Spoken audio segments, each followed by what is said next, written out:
కేసీఆర్ గజ్వెల్ను వీడుతున్నారా? ఓటమి భయమా? ఇంకేమైనా కారణమా? ఈసారి సిద్దిపేట నుంచి పోటీ చేస్తున్నారా? మరి హరీష్ రావు పరిస్థితి ఏంటి? లోక్సభకు పంపి కేటీఆర్కి లైన్ క్లియర్ చేస్తారా? ప్రశాంత్ కిషోర్తో వరుస మంతనాలు. కేసీఆర్ అసలు వ్యూహం ఏంటి? ముందస్తు ఎన్నికలకు టీఆర్ఎస్ సర్కార్ ప్రణాళికలు సిద్ధం చేసుకుంటుందా? దేశ రాజకీయాల్లోకి వెళ్ళాలి అని అనుకుంటున్న కేసీఆర్ వచ్చే ఎన్నికల్లో ఎక్కడి నుంచి పోటీ చేస్తారు? ఎమ్మెల్యేగానా? ఎంపీగానా? ఎన్నికల వ్యూహకర్త ప్రశాంత్ కిషోర్తో ఏకాంత భేటీలో ఎలాంటి నిర్ణయం తీసుకున్నారు? ఇలా ఎన్నో ప్రశ్నల చుట్టూ అనేక అనుమానాలు వ్యక్తం చేస్తున్నారు రాజకీయ పరిశీలకులు. ఉద్యమ సమయం నుంచి ఇప్పటిదాకా కేసీఆర్ అంతుచిక్కని నిర్ణయాలే తీసుకున్నారు. ప్రతిపక్షాలకు ఊహకందని విధంగా ప్రవర్తించారు. అయితే ప్రస్తుతం పరిస్థితులు తారుమారు అయ్యేలా ఉన్నాయి. అందుకే ప్రశాంత్ కిషోర్ని తెప్పించుకున్నారు అనే విమర్శలు ఉన్నాయి. పైగా జాతీయ రాజకీయాలు అంటూ తిరుగుతున్నారు. ఇలాంటి సమయంలో కేసీఆర్ ఎంపీగా పోటీ చేస్తారా లేక ఎమ్మెల్యేగానే బరిలోకి దిగుతారా అనే ఆసక్తి అందరిలో ఉంటుంది.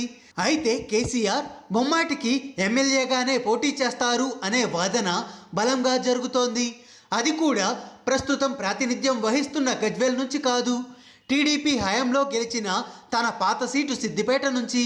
2 పర్యాయాలు గజ్వేల్ నుంచి గెలిచి ముఖ్యమంత్రి అయిన కేసీఆర్ ఈ నియోజకవర్గాన్ని వీడి సిద్దిపేటకు మారనున్నారు అనే చర్చ జరుగుతోంది. 1985 సంవత్సరంలో మొదటిసారి సిద్దిపేట నుంచి ఎమ్మెల్యేగా గెలిచారు. తరువాత 1985, 1989, 1994లో వరుసగా తెలుగుదేశం పార్టీ తరపున పోటీ చేసి గెలిచారు. 2001 ఉప ఎన్నికలో టీఆర్ఎస్ తరపున తొలిసారి విజయం సాధించారు. 2004 సంవత్సరంలో కూడా తిరిగి గెలిచారు. ఉద్యమం తీవ్రతరం కావడంతో ఎమ్మెల్యే పదవికి రాజీనామా చేసి తన స్థానంలో అల్లుడు హరీష్ రావును పోటీ చేయించి గెలిపించుకున్నారు.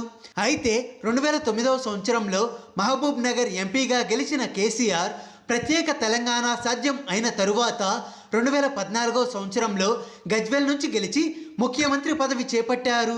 2018 సంవత్సరంలో కూడా తిరిగి అక్కడి నుంచే పోటీ చేశారు. ప్రస్తుత రాజకీయ పరిస్థితుల నేపథ్యంలో కేసీఆర్ తన పాత నియోజకవర్గం అయిన సిద్దిపేట నుంచే బరిలోకి దిగడం ఉత్తమం అని ప్రశాంత్ కిషోర్ సలహా ఇచ్చినట్లు చెప్తున్నారు విశ్లేషకులు. అంతెందుకు, దీని వెనుక కూడా పెద్ద ప్లాన్ ఉందని అంచనా వేస్తున్నారు. కేసీఆర్ తిరిగి సిద్దిపేటకు వస్తే దాదాపు 20 ఏళ్లుగా ఎమ్మెల్యేగా గెలిచి పలు మంత్రి పదవులు నిర్వహించిన హరీష్ రావుకి కూడా చెక్ పెట్టొచ్చు అనే ఉద్దేశంతోనే కేసీఆర్ ఆలోచిస్తున్నట్లు చెప్తున్నారు. హరీష్ రావును ఈసారి పార్లమెంటుకు పంపి కేటీఆర్కి మార్గం సుగమం చేయాలి అనే భావనలో కేసీఆర్ ఉన్నట్లుగా వివరిస్తున్నారు. ఉత్తర తెలంగాణలో టీఆర్ఎస్ బాగున్నా దక్షిణ తెలంగాణలో కాస్త ఇబ్బందులు ఎదుర్కొంటోంది. దీంతో టీఆర్ఎస్ పార్టీని బలోపేతం చేసే దిశగా కేసీఆర్ వ్యూహాలు రచిస్తున్నట్లు చెప్తున్నారు విశ్లేషకులు. అందులో భాగంగానే ఈసారి ఆయన మునుగోడును కూడా ఎంచుకునే అవకాశం ఉంది అని విశ్లేషకులు అంటున్నారు. కేసీఆర్ పార్టీ భవిష్యత్ కోసం ఎన్ని వ్యూహాలైనా వేస్తారు, ఎంతటి త్యాగాలైనా చేస్తారు. ఇందులో ఎలాంటి సందేహం లేదు. అందుకే ఈసారి రిస్కీ నిర్ణయాలు తీసుకుంటున్నారు అని అంచనా వేస్తున్నారు విశ్లేషకులు.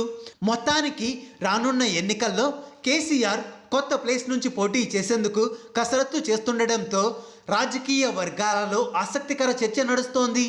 చూడాలి మరి భవిష్యత్ రాజకీయాలు ఎలా ఉంటాయో. హాయ్ ఫ్రెండ్స్, మా టుడే టుమారో యూట్యూబ్ ఛానల్ చూస్తున్నందుకు చాలా థ్యాంక్స్. మరిన్ని లేటెస్ట్ వీడియోస్ కోసం వెంటనే సబ్స్క్రైబ్ చేయండి. అలాగే ఈ బెల్ ని కూడా రింగ్ చేసేయండి. మా నోటిఫికేషన్స్ అన్ని మీ మొబైల్లో వస్తాయి. అలాగే మా వీడియోస్ మీకు నచ్చితే లైక్ చేయండి, షేర్ చేయండి, నచ్చకపోతే కామెంట్ చేయండి.